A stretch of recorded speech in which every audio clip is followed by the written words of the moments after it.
What happened to Crystal Malley was no whodunit. The day after Christmas, the 2-year-old accompanied her mother to the Buy-Right Plaza in Panorama City.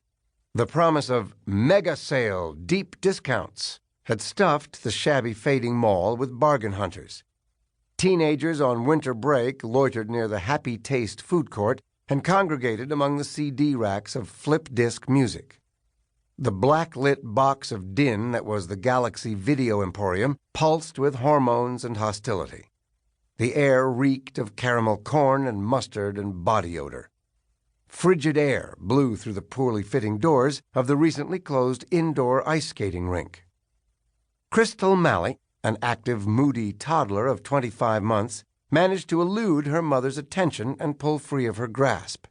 Lara Malley claimed the lapse had been a matter of seconds. She'd turned her head to finger a blouse in the sale bin, felt her daughter's hand slip from hers, turned to grab her, found her gone. Elbowing her way through the throng of other shoppers, she'd searched for Crystal, calling out her name, screaming it. Mall security arrived. 2 60-year-old men with no professional police experience.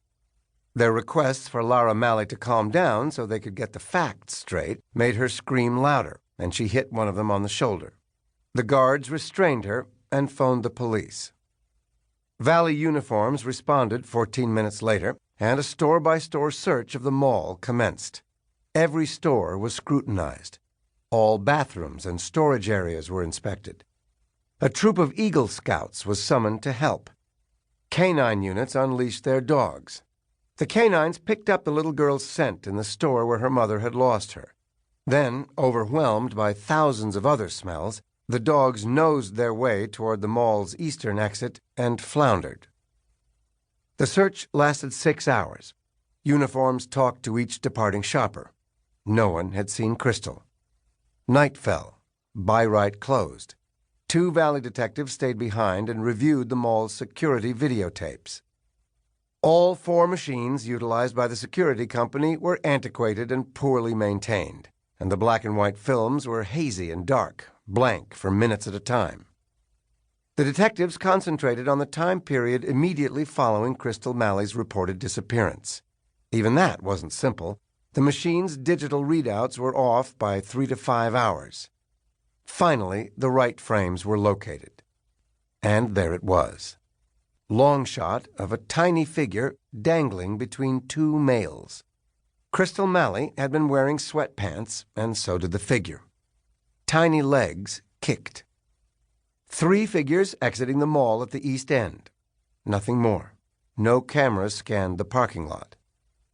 The tape was replayed as the Ds scanned for details. The larger abductor wore a light-colored T-shirt, jeans, and light shoes, probably sneakers. Short, dark hair. From what the detectives could tell, he seemed heavily built. No facial features. The camera, posted high in a corner, picked up frontal views of incoming shoppers, but only the backs of those departing. The second male was shorter and thinner than his companion, with longer hair that appeared blonde. He wore a dark-colored tee, jeans, sneakers. Sue Kramer said, "They look like kids to me." "I agree," said Fernie Reyes. They continued viewing the tape. For an instant, Crystal Malley had twisted in her captor's grasp, and the camera caught 2.3 seconds of her face. Too distant and poorly focused to register anything but a tiny, pale disk. The lead detective, a D2 named Sue Kramer, had said, "Look at that body language. She's struggling."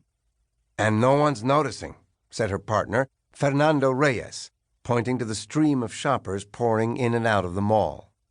People flowed around the little girl as if she were a piece of flotsam in a marina. "Everyone probably figured they were horsing around," said Kramer. "Dear God." Lara Malley had already viewed the tape through tears and hyperventilated breathing, and she didn't recognize the 2 abductors.